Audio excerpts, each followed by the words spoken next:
दोस्तों, आज मैं आप लोगों के सामने द्रोण पर्व में एक ऐसे लड़ाई की कहानी सुना रहा हूँ जिस लड़ाई के बारे में बहुत कम जानकारियाँ हैं। ये द्रोण पर्व की कहानी है और इस कहानी में भागदत्त की वीरता दिखाई गई है। भागदत्त के बारे में बहुत कम लोग जानते हैं। ये जब द्रोण पर्व में कहानी है कि लड़ाई चल रही है और शुरू में लड़ाई भीम और दुर्योधन के बीच थोड़ी देर के लिए होती है, जिसमें जो भीमसेन के सामने जो राजा दुर्योधन है वो टिक नहीं पाते हैं। तो उसी लड़ाई के क्रम में ऐरावत के वंश में जन्म लिए एक विशालकाय हाथी पे प्रागज्योति नरेश भागदत्त आते हैं। तो ऐसे शुरुआत होती है। प्रागज्योति नरेश भागदत्त के बारे में एक डिस्क्रिप्शन है कि कैसे इंटर करते हैं पिक्चर में राजा भागदत्त। अच्छा, जो ये प्रागज्योतिष है, ये आज की तारीख में असम राज्य है, उसी राज्य से जाना जाता है। तो इस प्रकार जो प्रागज्योति नरेश हैं वो असल में असम के राजा थे, राजा भागदत्त। कहानी आगे बढ़ती है। इसमें जो राजा भागदत्त हैं एक बहुत ही विशालकाय हाथी पे आते हैं। तो ये जो जिस तरह से जो महाराजा भागदत्त हैं बहुत मजबूत हैं, उसी तरह से उनका हाथी भी बहुत ज़्यादा मजबूत है। हाथी में भी 10,000 हाथियों का बल है। तो ये जो हाथी है राजा भागदत्त का, वो आते ही आते भीम को अपने सूंड में लपेटने की कोशिश करता है। लेकिन भीम में एक अलग तरह की कला जिसका नाम अंजलिका वेद है, अंजलिका वेद को जानते हैं। अब ये जो अंजलिका वेद है ये क्या चीज़ है? तो महाभारत में इसको दर्शाया गया है कि ये जो अंजलिका वेद है ये एक अलग तरह की कला है जिसमें हाथी के पेट को थपथपाया जाता है। हाथी को वो अच्छा लगता है तो हाथी उस चीज़ से उसका एग्रेशन कम हो जाता है। तो इस तरह से जो महारथी भीम है वो अंजलिका वेद को जानते हैं। तो वो हाथी के सूंड के लपेट से हटके और हाथी के पेट को थपथपाने लगते हैं। तो इस तरह से जो हाथी है वो थोड़ी देर के लिए शांत हो जाता है और जो भीम है अपने आप को बचा पाते हैं। थोड़ी देर में वो जो हाथी है भीम को छोड़ के सारी पांडवों की सेना में अपना पराक्रम दिखाता है, जिस कारण से पांडवों की सेना में हाहाकार बन जाती है। तो उसी समय जो महाराजा युधिष्ठिर हैं, महाराजा युधिष्ठिर 50 वीरों को लेकर आ जाते हैं और उस हाथी से लड़ने लगते हैं। थोड़ी देर में दशान देश का राजा भी आ जाता है पांडवों को हेल्प करने के लिए। लेकिन राजा भागदत्त और उसके हाथी के सामने ये लोग टिक नहीं पाते हैं और जो राजा भागदत्त का हाथी है वो राजा दशार्ण के हाथी को इतनी तेज़ी से मारता है कि राजा दशार्ण के हाथी की पसली टूट जाती है और वह पृथ्वी पर गिर जाता है। इस तरह से जो राजा भागदत्त हैं वो अपने पराक्रम से राजा दशार्ण को मार देते हैं। इस तरह से पराक्रम देख के राजा भागदत्त का युधिष्ठिर वहाँ आ जाते हैं और चारों तरफ से भागदत्त पे आक्रमण करते हैं, लेकिन भागदत्त विफल कर देते हैं। और जब युधिष्ठिर टिक नहीं पाते हैं तो सात्यकी आ जाते हैं युधिष्ठिर का साथ देने के लिए।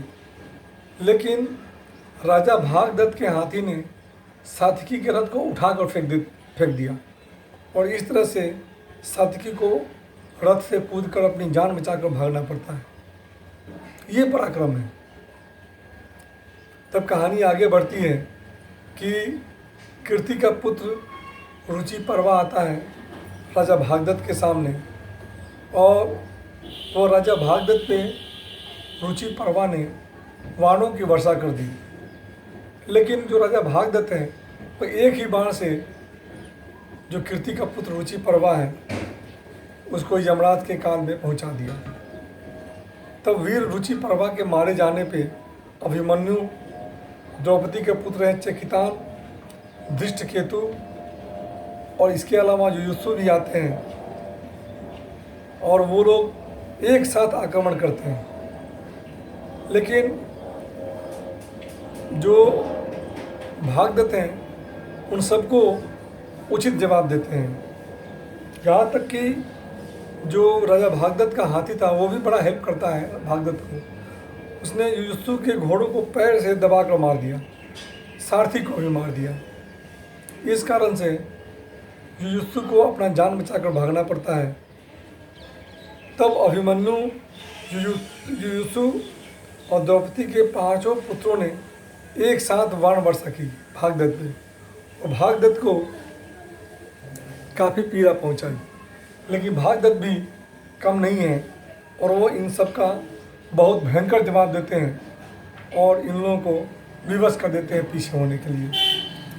राजा भागदत्त की पराक्रम से चारों तरफ धूल फैल जाती है, तो उस धूल को देखकर बोलते हैं बहुत दूर अर्जुन है।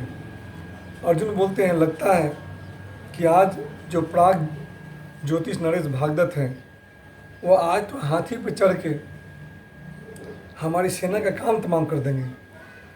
और जो उनका हाथी है इतना जोर से चिंघा रहा है।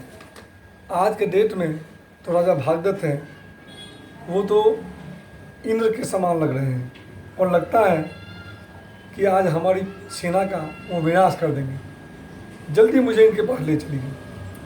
अर्जुन के ऐसा करने पे कृष्ण राजा भागदत्त की तरफ अपने रथ को ले जाते हैं। उसी समय 14,000 संसप्तक, 10,000 त्रिगत और 4,000 नारायणी सेना सारे पीछे से पुकारने लगते हैं। यह देखकर अर्जुन डायलेमा में पड़ जाते हैं कि मैं संसप्तक वीरों को बचाऊं, त्रिगत वीरों को बचाऊं कि भागदत्त के सामने जाऊं। अंत में वो भागदत्त के पास ही जाते हैं क्योंकि भागदत्त पूरी तबाही मचाए हुए हैं। उस समय संसप्तक महारथियों ने एक साथ 1000 बाण अर्जुन पर छोड़े, लेकिन अर्जुन ने एक ही क्षण में ब्रह्मास्त्र से उन सारे बाणों को हटा दिया और संसप्तक से मुक्ति पा लिए। और इसके बाद वो संसप्तक से मुक्ति पाकर जाते हैं भागदत्त के पास। जब भागदत्त के पास जाते हैं तो भागदत्त और अर्जुन में बहुत भयंकर लड़ाई होती है।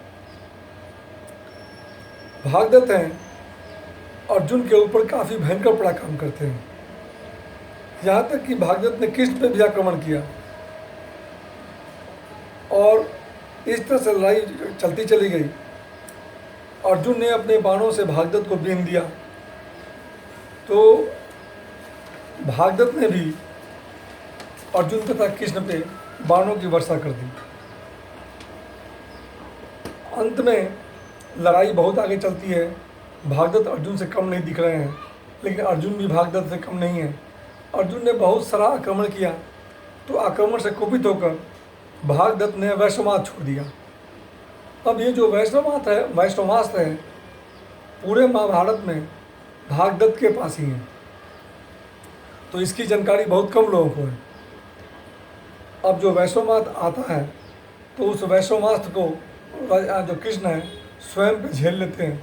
इस तरह से अर्जुन की जान बचाते हैं। तो ये अर्जुन की जान की रक्षा यहाँ होगी। इस बात तो कम जानते हैं कि यदि कृष्ण नहीं होते तो भागदत्त के वैष्णवास्त्र से अर्जुन का मरना निश्चित था। अर्जुन इस बात से बड़ा दुखी हैं और कृष्ण से कहते हैं कि आप बार बार बोलते हो कि अस्त्र नहीं उठाऊंगा, लेकिन आप इस तरह से काम करते हैं। तब कृष्ण कहानी बताते हैं कि राजा भागदत्त के पास ये जो वैश्वास्त्र है उनके पिता नरकासुर से आया है। और पुराने ज़माने में जो धरती ने मुझसे वैश्वास्त्र मांग लिया था अपने पुत्र नरकासुर की रक्षा के लिए, और इस वैश्वास्त्र के सामने कोई नहीं चल पाएगा, कोई नहीं टिक पाएगा। तो नरकासुर से ये जो वैश्वास्त्र है ये आया है उसके पुत्र ये भागदत्त के पास, इसलिए मुझे तुम्हारी रक्षा करना जरूरी थी। अब इस तरह से अब यह वैश्वास्त्र है अब भागदत्त के पास नहीं है, तो अब तुम इसका वध कर सकते हो। कृष्ण आगे कहते हैं कि जो राजा भागदत्त हैं इनके बाल सफ़ेद हो चुके हैं, बूढ़े हो चुके हैं, ये इतने ज़्यादा बूढ़े हैं कि इनकी पलकें हैं ऊपर की तरफ चली गई हैं, इस तरह से ये देख नहीं पाते हैं, इसलिए अपने पलकों को वो कपड़ा से बांध कर ऊपर खींचे हुए हैं। तुम सबसे पहले जो ये कपड़ा है उसको काट दो तो इनके पलकें नीचे हो जाएंगी, फिर वो तुमको ठीक से देख नहीं पाएंगे, तभी तुम इनको मार पाने में सक्षम रहोगे। तो वैसा ही करते हैं क्योंकि राजा भागदत्त हैं उनकी पलकें लगभग बंद रहती हैं बुढ़ापे के कारण, इस कारण से वो अपने कपड़ों से पलकों को ऊपर खींचे रहते हैं। तो अर्जुन ने उन कपड़ों को तोड़ डाला, काट डाला, तो कपड़ों के हटने से राजा भागदत्त की पलकें नीचे हो जाती हैं, और पलकें नीचे होने के कारण राजा भागदत्त सामने देख नहीं पाते हैं, इस कारण से वो युद्ध ठीक से नहीं कर पाते हैं। तब इन परिस्थितियों में जो अर्जुन है उस अति बूढ़े भागदत्त का बाण से संहार करते हैं। तो दोस्तों आप लोगों ने सुना, ये मैंने राजा भागदत्त की वीरता आपके सामने बताई है, क्योंकि राजा भागदत्त की वीरता को बहुत कम लोग जानते हैं। महाभारत में जो राजा भागदत्त थे ये भी भीषण महारथियों में से एक थे, और इनके पास वैश्वास्त्र था, जो वैश्वास्त्र पूरे महाभारत में किसी के पास नहीं था, और कृष्ण नहीं होते तो शायद राजा भागदत्त से बचना अर्जुन के लिए संभव नहीं था। तो ये आज मैंने आप लोगों को राजा भागदत्त के बारे में बताया, आप लोगों ने राजा भागदत्त के बारे में सुना, इस चीज़ के लिए आप लोगों का धन्यवाद।